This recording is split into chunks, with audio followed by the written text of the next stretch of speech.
Hello everyone and good afternoon. Thank you so much for attending TalentQuest webinar on employee engagement today. My name is Dina Kwasik and I'm a member of the communications team here at TalentQuest, and we're really excited to have you with us for the next hour to discuss employee engagement. A few housekeeping things. After the presentation, we're going to have some time for a brief question and answer session. Please send your questions via the question box that appears at the top right of your screen. Also, after the webinar, we will forward a copy of the presentation as well as a recording to everyone. Our presenter today is Barbara Mackintosh, the Executive Director of Learning and Development Solutions here at TalentQuest.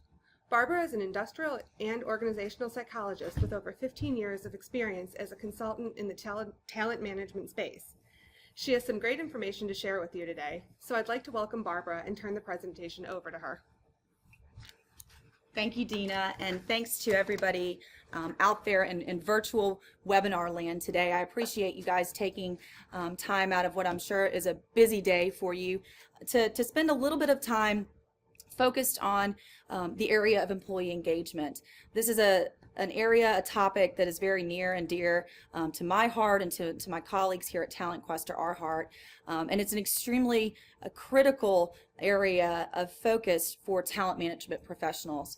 So hopefully everybody out there today, my goal is to provide you with some information so you have the most up-to-date sort of trends, see where we are in terms of a world as it relates globally to employee engagement, but also walk away with some ideas and hopefully some things, tools you can put into your pocket and your toolkit that can help you go back into your organization and help to drive engagement and ultimately help to drive results. So as we walk through the presentation today, as Dina mentioned, please feel free to enter in any questions that you might have in the chat box. If we don't get to them during the presentation, there will be some time at the end where we can hopefully address those, and my contact information will be available as well. So clearly engagement is a hot topic, and that's one of the reasons why we wanted to focus on it. I'm sure that all of us can agree that we're inundated with trends, information, surveys, statistics, articles, webinars about this topic. Many of us, if we subscribe to different business management or human resources, talent management periodicals, I'm sure that you could probably reach over right now and touch one that says employee engagement. If you Google employee engagement right now, you'll probably see there's somewhere around 20 million hits, or results, I should say. And if you look in magazines, it's everywhere. Business magazines, not just talent management and human resources magazines, but business magazines, Harvard Business Review, Forbes, it's all over the place. If you go to YouTube, you can find around almost 1 million different videos that are associated with the topic of employee engagement. So clearly it's hot. And the question is, why is it hot? What is engagement? I'm sure that if I had the ability to poll everybody and for you all to give me one word, and I've done this with other groups, to describe engagement, you'd probably give me some words such as these. It's purpose, it's commitment, it's alignment, going above and beyond, loyalty, initiative, it's retention, it's high performance, it's being connected. At the end of the day, we like to really say it's about thriving. It's about loving your job, loving your organization, and being 100% committed to that organization and to doing the best job that you can do within that organization. It's not just doing the job, it's going above and beyond. So it's focusing on the head as well as the heart. So when we think about, well, how does that impact results? It's pretty clear the connection. If you've got employees, and we'll go over the statistics in a little bit, but if you've got a group of employees that is going above and beyond, and you've got a large group of employees, or you increase the size of the employee population that is fully engaged, that are thriving, that you're retaining, and that are going above and beyond, just think of exponentially how that can impact business results.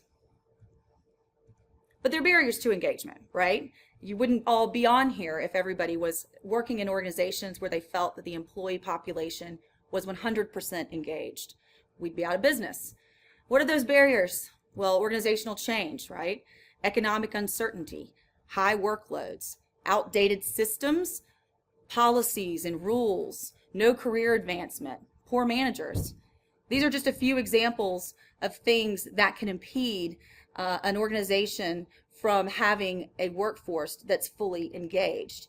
But the reality is all these things exist, right? We're in this time of organizational change for many of us. Economic uncertainty, we can't control that. So we have to look at the things that we can control, and we have to try to ensure, as talent management professionals and leaders in organizations, we're optimizing those areas where we can control them to ensure that we've got a population that is going and above and beyond for us.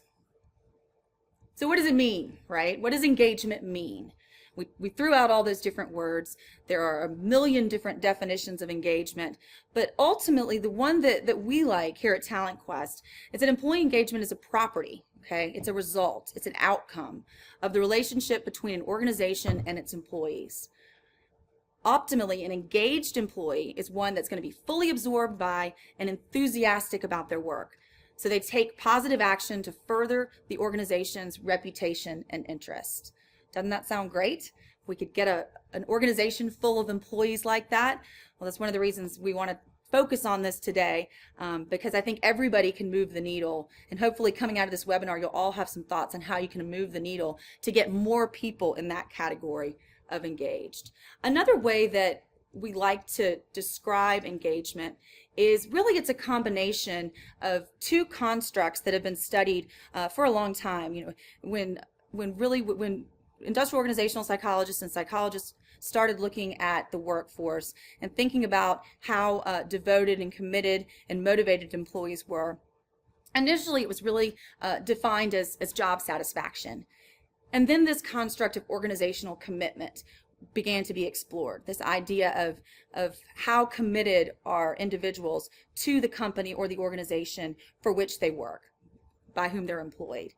When you add those two, when you've got an employee that's satisfied and they're committed, that's really where you're going to find engagement. That's where you're going to find that optimal combination of happiness in what they do and satisfaction in where they are to give ultimate levels and optimal levels of engagement. So let's take a poll, if we could, and you should see in a few minutes that there's going to be a poll that pops up on your screen, and it's going to ask you guys a question to see how close you can come or how in tune most of you are with the levels of engagement in the U.S. workforce.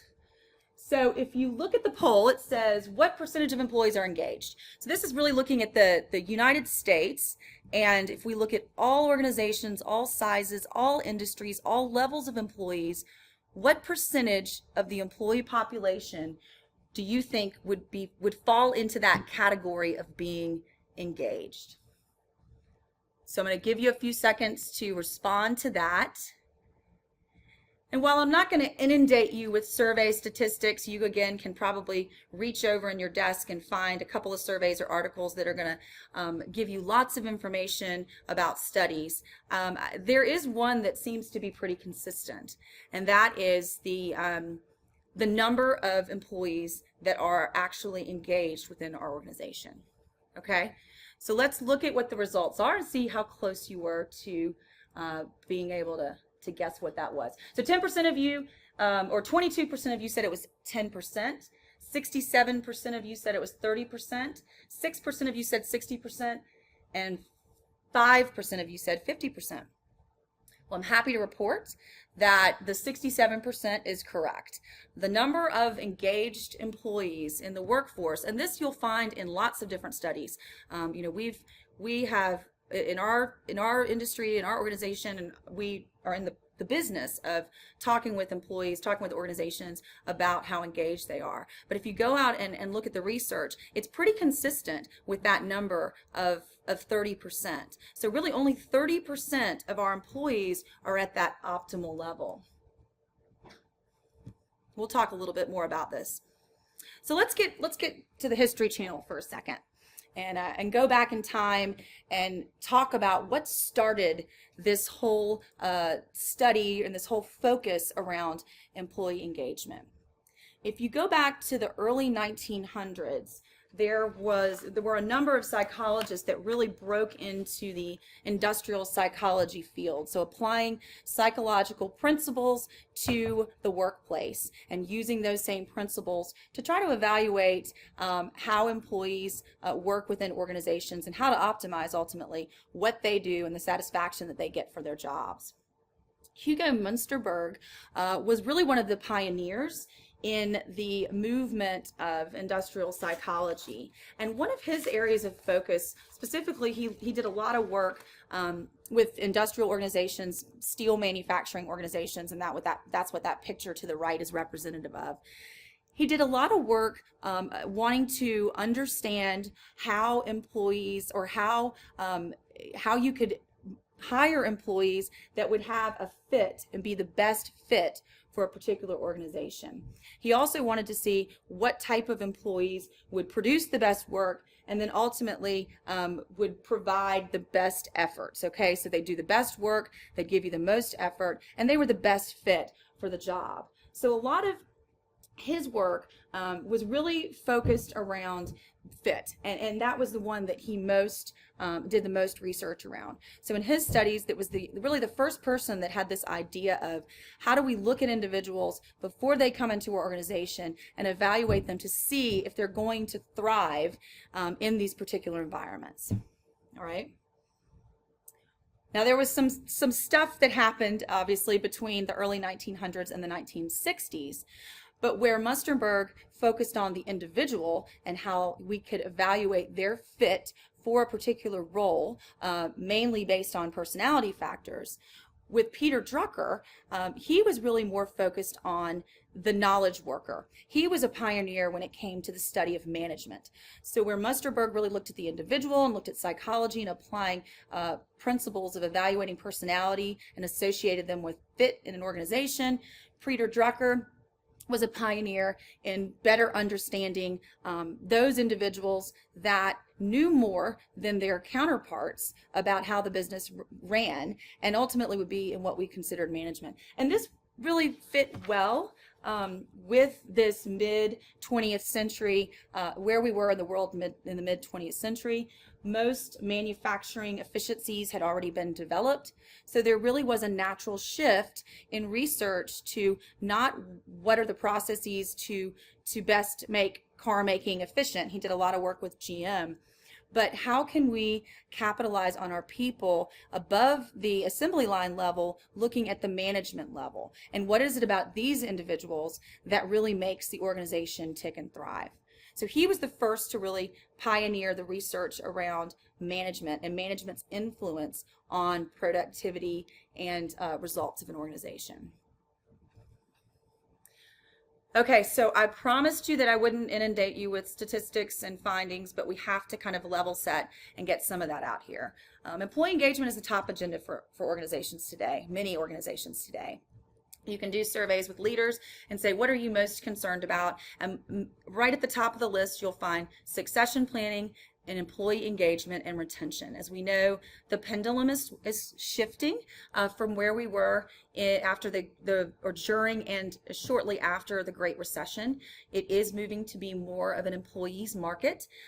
Whereas before we had employees and we really weren't worried about retaining them or engaging them because the comments were, well, they should just be glad they have a job. Now we're seeing that it's shifting, and we're most risk of losing those employees that are our best employees and that are our best employees that are potentially disengaged or not engaged. So it's recognized widely, and that's why you see it plastered across all of the business magazines, that engagement and having an engaged workforce is actually a competitive advantage, just as much as technological advances and products and research and development around new and innovative products is a competitive advantage. So is the workforce that is developing, selling, and servicing those products.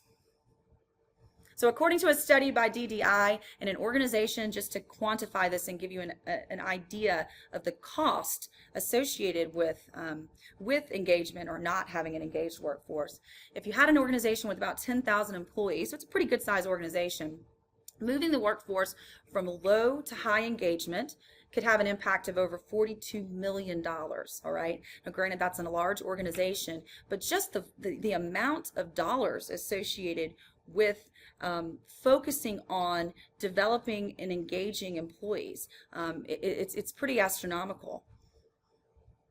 Also, similarly, employee engagement scores have been found to be about 20 to 25% higher in double-digit growth companies. And this is coming from a study called Double-Digit Growth, looking at those organizations that were able to achieve that level of growth. What were some of the differentiators about those organizations? And one of the biggest was that they had a much more engaged work population. People weren't just doing the job, they were going above and beyond, and the results followed.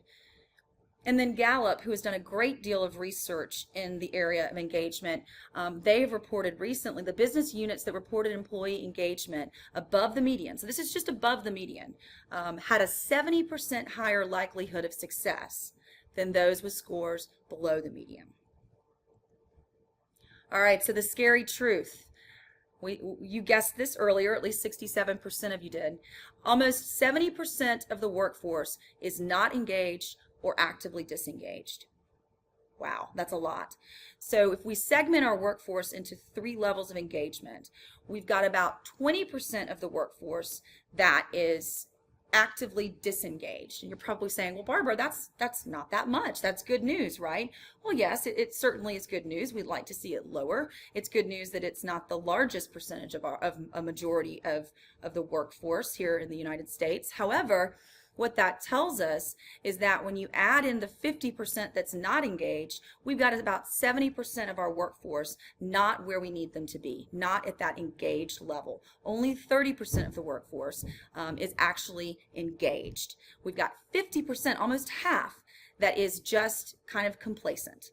They're not engaged, they're not disengaged, but they're certainly not performing at the levels in which they may be capable of if they were more engaged. So who are we at risk of losing during times of change and uncertainty?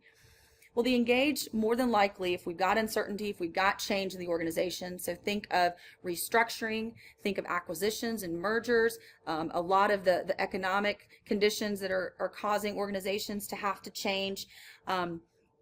Probably, more than likely, if you do have an engaged population, they're not going to leave. So that's good news.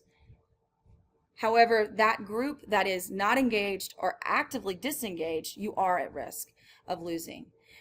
So add in a layer of performance on this, because what we're not talking about here is of that population of disengaged, what percentage of them are high performers? If you've got a large percentage of high performers that are falling into that 70% categories of either not being engaged or being actively disengaged, you could be in a really, really vulnerable position, especially with the war on talent. So Gallup research has showed that globally only 13% of employees are highly engaged at work. 70% of U.S. workers don't like their jobs, according to the State of the American Workplace report. So again, going back to the comment or the discussion we were talking earlier, I was talking about how really in 2008, 2009, even in 2010, you had a lot of employees that were retained within the organization. So retention levels were pretty high because they didn't have anywhere else to go. Now that employees have another place to go, we're seeing that retention was not a true measure or true predictor of whether or not employees were engaged. It simply was a predictor that there was nowhere else for them to go. Because as this research said, there are a lot of individuals that have not been happy for a long time even. And so we were starting to see, and we're going to continue to see, a shift in losing those employees unless we're able to get ahead of the curve and to develop practices and organizations that have cultures that promote high engagement. So the war on talent is happening, and we've got a whole new generation out there, the millennials, that we have to focus on as well. And this presentation is not going to go into a great deal of that, but that certainly adds a level of complexity. So you're all sitting there at your desks, hopefully not falling asleep, thinking, great, Barbara, wonderful, we hear you, we get it, that's why we signed up for this webinar, we're sold. What do we do?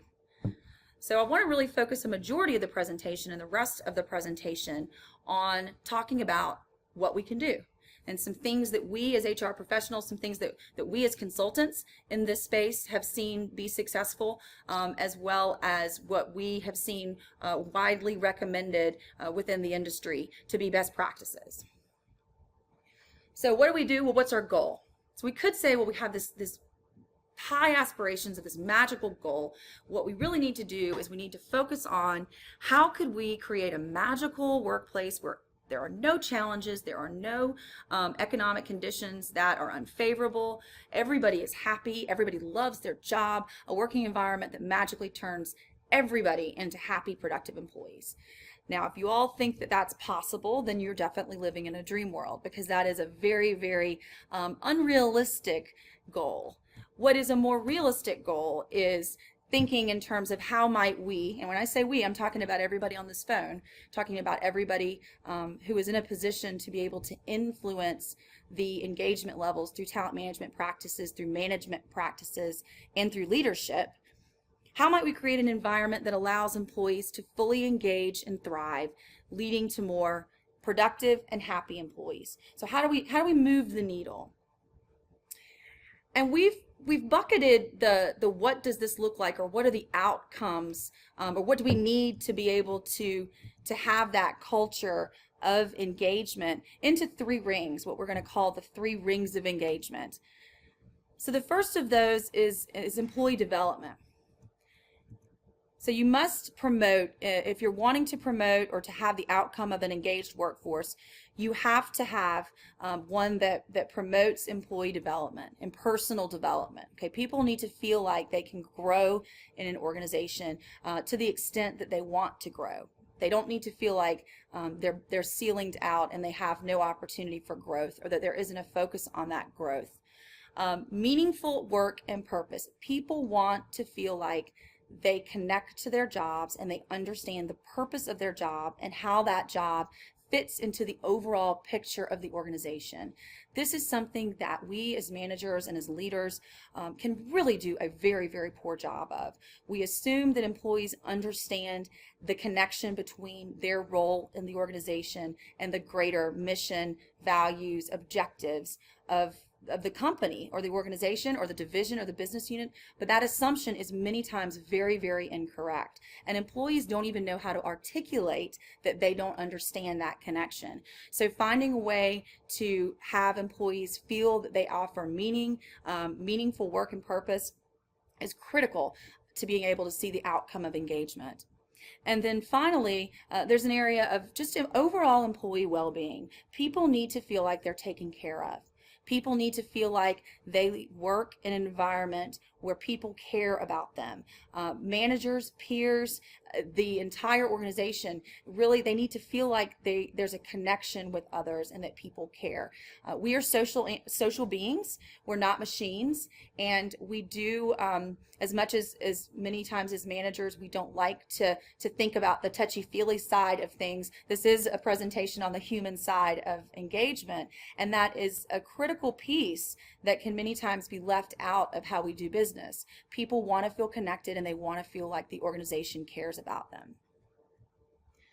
All right, so let's talk a little bit about these areas. So personal development, what are some examples of what that might look like in actuality? And as you can imagine, these also could be used and are many times used as survey items for questionnaires that are tapping into engagement to try to assess the degree at which people agree with these, the agreeableness scale for individuals across these different areas. So my job provides opportunities to do what I do best. They feel like they can really take their personal strengths and capitalize on those and exhibit those in what they do. Nobody wants to go to work and feel like they're not able to do what they think they're good at. Overall, I believe my career goals can be met at my company. Again, going back to development, people need to feel like they can grow. You're talking about the millennials. We hear this. They need feedback. They want to grow. They're not as concerned. They're more concerned with how can they move up and how can they move through the organization. How can they be challenged?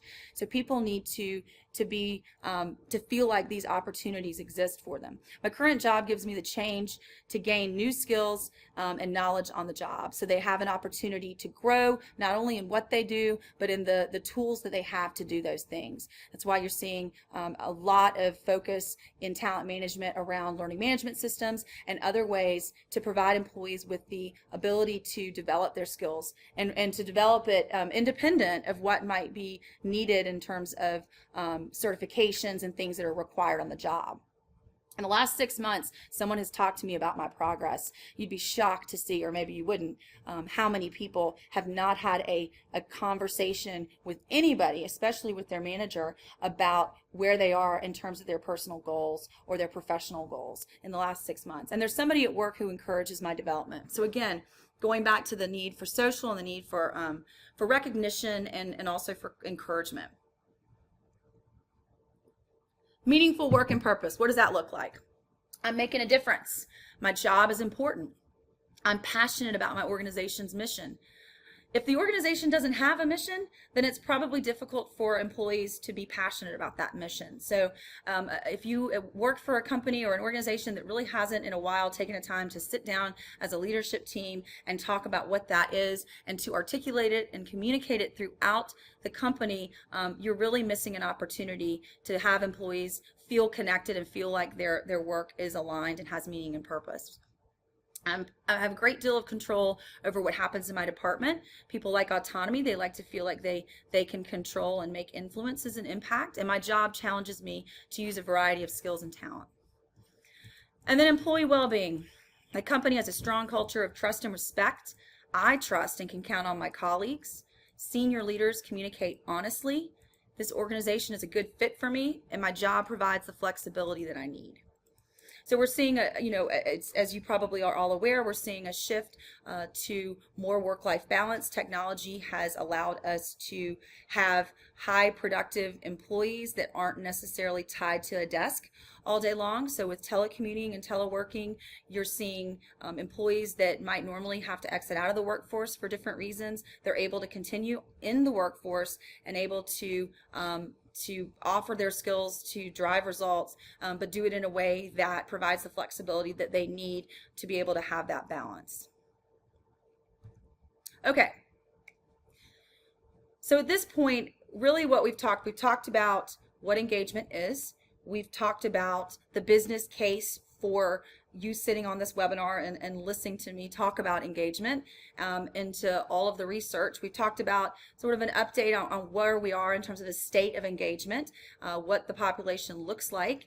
We've talked about what an ideal engagement culture has in terms of those three rings. It's one that promotes employee development, it's one that promotes well-being, and it's one that promotes purpose. So the next layer is to really look at what can we do?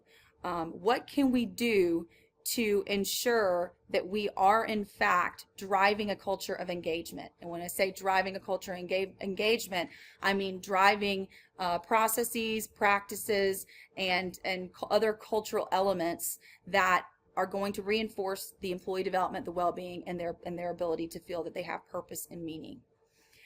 And one way that we've organized this to think about it is in terms of the employee life cycle. So at TalentQuest, we do a lot of consulting, and we also have our software suite that's focused on and organized really to address the various talent management needs and opportunities across the talent management life cycle. So when we think about the talent management life cycle, we have to attract and select individuals, right? And then once we have them, we have to manage those individuals. We need to develop those individuals, and ultimately we need to reward, recognize, and retain those individuals. So what we're going to do now is really look at each of those four areas of select, manage, develop, retain, and talk about specific and actionable things that can be done within those areas to try to better design a culture or processes, procedures, vehicles for driving engagement and increasing engagement levels of employees. So select for engagement. Earlier on in the webinar, I talked about the work that Munstenberg did and how he really looked for the first time that there might be something to this idea of fit, that there are certain employees that are better suited to do particular types of work and to ultimately be satisfied within their job. The same principle still applies. When we talk about fit, really we're focusing on a number of different things. The first things, and what most of us spend a majority of our time focusing on when we're evaluating candidates in terms of their ability to perform or predicted ability to perform well within a particular role, we're looking at the knowledge and the skills and the abilities that those individuals have. Do they have the degree that we're looking for? Do they have the work experience that's in line with work that will be done in this particular role, such that we know that they're capable or they have done this before? Do they have the skills necessary, the certifications? Do they have certain abilities that we know are predictive of success within a role? What we don't spend a lot of time on are those other things, those cultural fits, those fits that are many times very hard to articulate and hard to assess, which is why we tend to not focus on them. However, it's critical. There are going to be, every organization has a culture, and every organization is going to be a fit for some and not a good fit for others. So we encourage our clients to really assess not just knowledge, skills, abilities, but position and cultural fit through objective tools and selection strategies. So those can be designing behavioral-based interview questions. Those can be using psychometric assessments such as personality assessments. We have the TQ16. And with those assessments, you can even create profiles, peak performer profiles that are focused on engaged employees that are high performers. What do they look like? What are the similarities of those employees? And how do we ensure that we're casting the net from a recruiting standpoint to capture more people like that? So there is something that we can do on the front end. Benchmarking top performers, as I said, who've been with the organization and we know are engaged, and seeing what are the similarities and how is that dissimilar to those employees that have either disengaged or that have been poor performers and disengaged. Because the fact is, we might be able to find people that can do the job and do it well, but the trick is finding people that can do the job, do it well, and are highly engaged and want to stay. Another focus that you can, or another area of focus within this phase of selection is be transparent about career and development opportunities. So I mentioned earlier that employees need to feel like their career aspirations and their aspirations for growth and development are in line with that of the organization. So as you're interviewing candidates, try to really fully understand what it is that they want to do with their career. And if your organization is not one that can encourage that or can support that, because of organizational structure, size, then you might be running the risk, if you hire that individual, of losing them due to a level of disengagement. Another area of focus here is really when we look at managers. Many times we hire managers, we hire very, very good, proficient, top performing individual contributors, and we put them in management roles and say, go be a great manager. And as many of you, I'm sure, if you're in the field of talent management or you're leaders in organizations, you have seen people that were very, very good individual contributors fail miserably in management roles. Some of that can be addressed by coaching and development, but quite frankly, management is not for everybody. Management roles and positions need to be treated as unique roles with a special subset. So they don't need to be just treated as a natural progression within an individual contributor career ladder. They need to really be considered as that, perhaps with an overlay of a unique set of what we would call management skills. We'll talk about this in a second, but management roles are absolutely critical for engagement. They can be seen as really the gatekeepers of engagement. So if you don't have a good group of managers that is able to promote engagement within their teams, then it's going to be very difficult to try to, either from the top down or from an HR standpoint, to try to better engage employees. Because without good managers, we've all heard employees don't leave their job, they leave their manager. Now, I don't know that I completely 100% buy into that. I think there are many other factors that play in as well, into that decision to leave as well. However, it is certainly a significant contributor. Okay, so let's move on to managing for engagement. So we talked about what we can do in the area of attracting and selecting employees. Now, as we move to the phase of management, really we've taken this from a couple of different approaches. The first section up at the top is talking about the role of a manager. And as I mentioned, the management role is critical in engaging employees and ensuring that we've got a culture of engagement. They are the ones that are going to be the first point of communication about mission. They're going to hopefully be the ones that are tasked with managing the employees' expectations, managing their development, also hopefully contributing to the coaching of their career aspirations. If you've got engaged managers, more than likely you're going to have engaged employees. That's the other level of complexity. If you've got in these critical positions, these linchpin management positions in terms of engagement, if you've got disengaged employees as managers, you're going to have disengaged employees, or you're much more likely to have disengaged employees. Similarly, if you have management turnover, that's also going to threaten the engagement levels.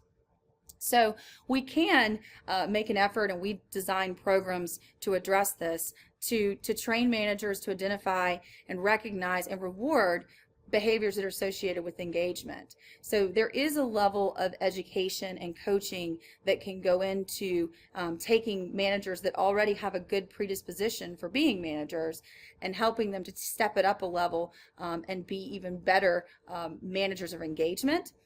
And we do a number of those programs, and a lot of companies do those in-house as well. So that's something that you can do. The other side of this is really looking at it from a performance management standpoint. We talk about how important development is. It's one of the rings, well-being, purpose. This all should be addressed in performance management processes and practices.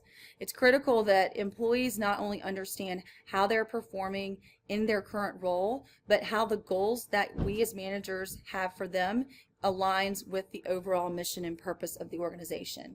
We're seeing a big shift in performance management to a goals management practice where we're not necessarily abandoning evaluating competencies, but in addition to the evaluation of critical competencies associated with success in roles, we're also seeing very specific goals be developed for employees, and that those goals are measured by both the employee throughout the year and tracked by the employee as well as the manager.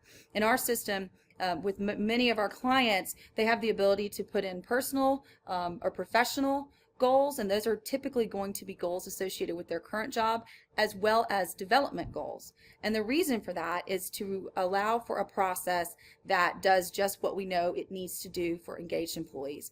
It forces managers to focus on not just what do my employees need to do in their current role to be successful, but what are their aspirations and how can I help them to develop so that they can grow within the organization in the areas in which they want to grow.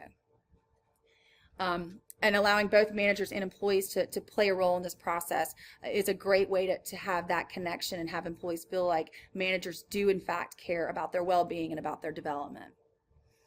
Ongoing coaching and development conversations, we know they're critical. This is not about performance management, but is solely about performance management. But we do know that if we've got an environment where our organization promotes and reinforces managers having those ongoing conversations and not just being a once a year sit-down discussion, that we're going to have employees that feel more engaged and more cared for.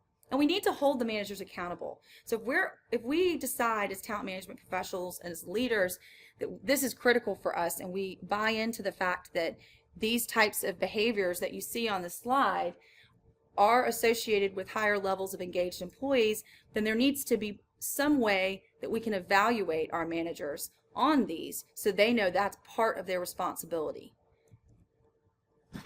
All right, and lastly, how do we develop, or actually we've got two more. So the third one is develop for engagement. So employees that are engaged typically have a very good understanding of what those plans are, and not just what their development goals are, but what they can do to help close the gap where there are gaps. So meaningful and well thought out individual development plans are one way of ensuring that employees are feeling fulfilled in the area of development. We also see, and we're seeing a lot of these, part of which is in response to the need for succession in a lot of organizations. We're seeing high potential programs.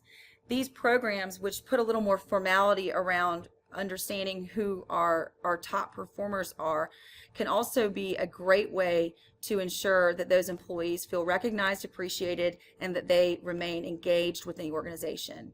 If we've got a group of high potential employees that we have identified, the last thing we want to do is ignore them or to lose them.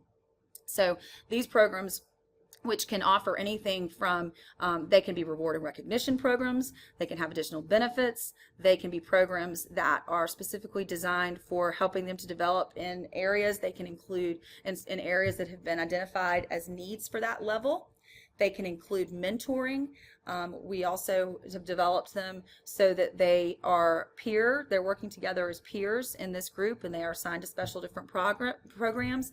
So there's lots of creative and innovative ways to take a group of employees that we know are very, very important to our organization's success, and to even further make them stickier to the company so that we're not going to lose them.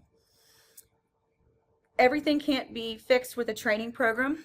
I'm in the business of that, so I certainly don't want to minimize the great impact that those programs can have, but there are instructor-led programs. There's also self-paced learning and online trainings, both for how to engage your workforce as well as specific to personal development plans. And then develop your managers. Develop your managers to drive engagement. If you know you've got this group of people that are managers, teach them. Teach them how to build high-performing teams, how to do the things that we know, the behaviors, those critical behaviors that are associated with promoting and driving engagement with their organization, having those conversations with employees, being able to ensure that they're recognizing and rewarding their employees for the behaviors that are associated with not only results, but the how they're doing things. Okay, and then retention. So in here, what we want to focus on is rewards and recognition. We know that employees don't only stay into roles because of compensation. Compensation is not going to always be the fix. Now, it is important that the compensation programs in place are seen as both internally equitable, so they're fair internally, as well as there is a level of external competitiveness. So if we do have engaged or disengaged employees or not engaged employees who are being paid significantly under market or significantly low compared to their peers, you will find that this can certainly create a sense of disengagement. So it is important that you look at these systems, but they're not, as any of these things are, there's not just one magic wand to wave and fix the problem. You do want to recognize and reward managers that consistently exhibit behaviors associated with driving engagement. So one of the best ways to get people motivated can be to align your compensation, rewards, and recognition programs to individuals acting in the way that you want them to act, or to achieving levels of engagement. Solicit feedback. So utilize surveys. We do a lot of engagement surveys with organizations. Surveys can be a great way to pulse check the employee population, to assess areas of strength and areas that may need some improvement. So we certainly encourage organizations to every so often, in some fashion, get out to the population to assess where they are in terms of those engagement in those critical areas. This can also be a great way to help focus your budgetary dollars and your resources on those areas where you might have the biggest gaps. So it can be a needs analysis before you implement any sort of larger scale program. And make it personal. People need social interaction. People need to feel connected, and I can't reinforce the need for recognition and people feeling like they have a pat on the back and that their good work is being recognized and it's being taken into consideration.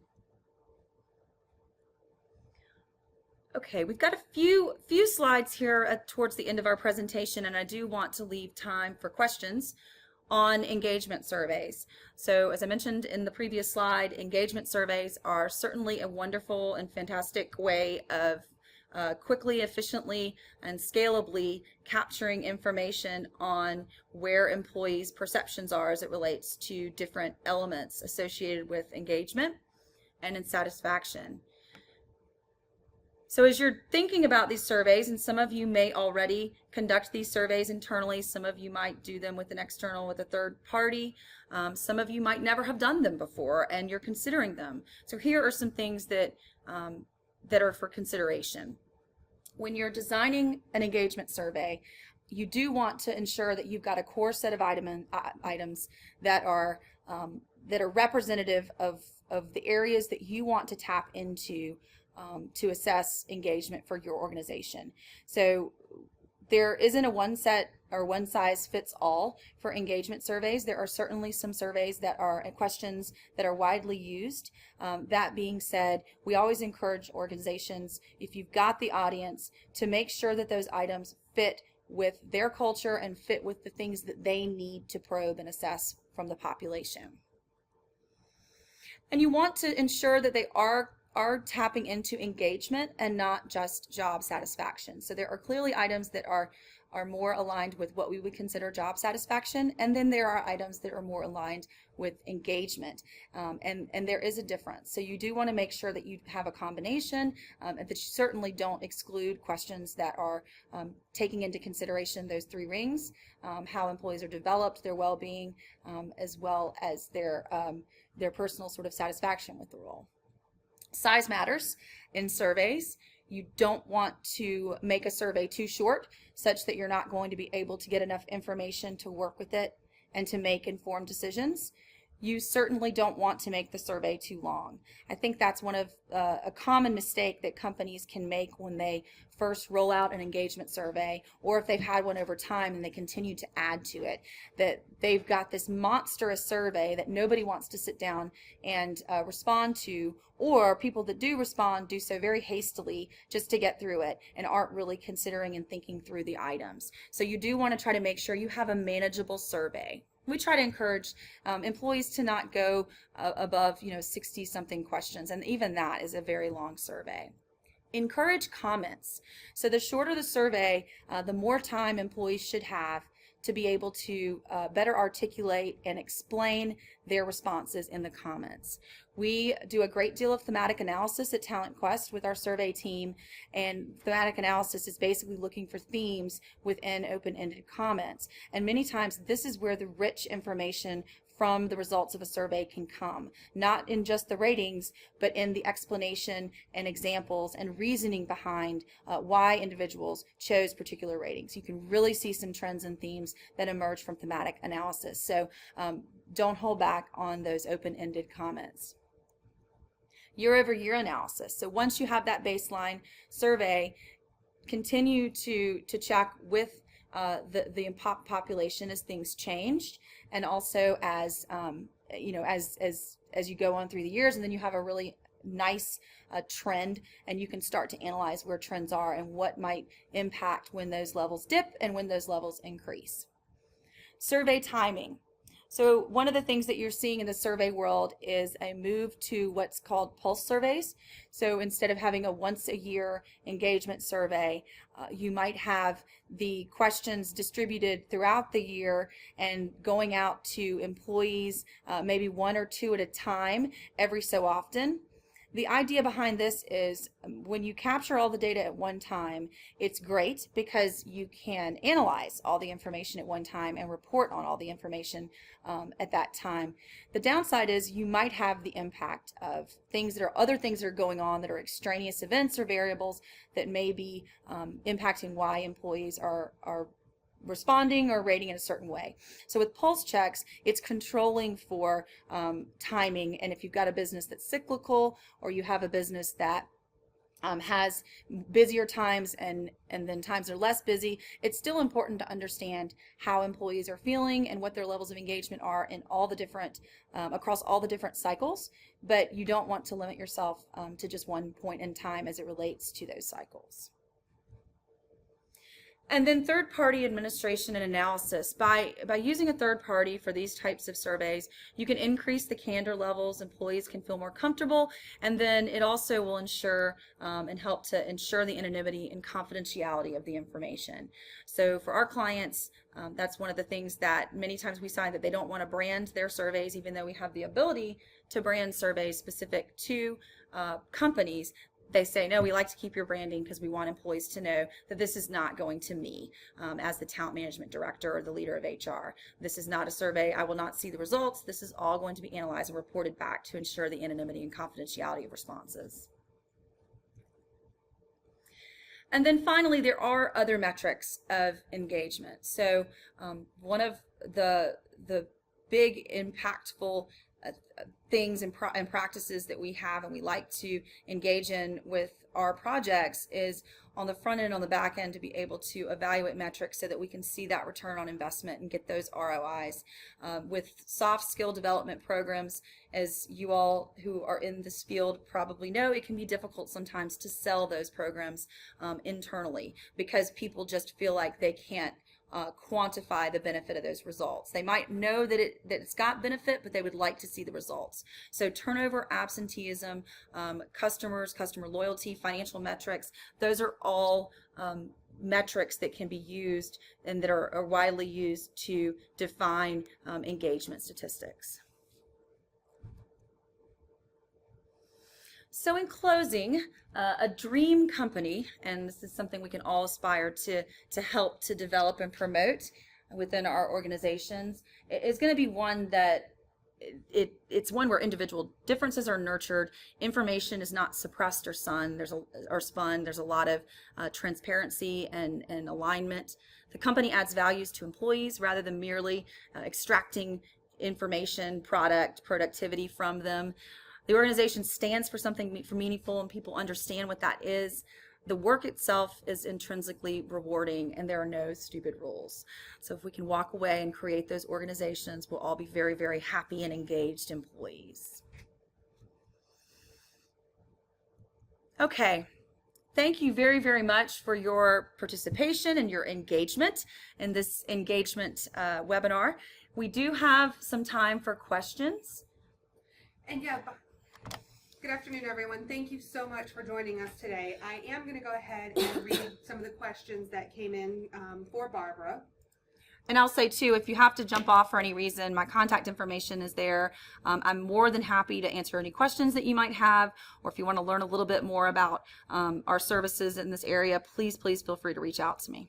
And additionally, we will be emailing out a copy of the presentation as well as a recording of the webinar if you want to. So if you want to go back and reference something, you will be receiving it in your email shortly. Okay, so now for the questions, drum roll. So our first question is that a disconnect? High performers being disengaged? Are there any numbers addressing that? And then the second portion of the question is, my concern is losing engaged people due to the number of disengaged people impacting the environment.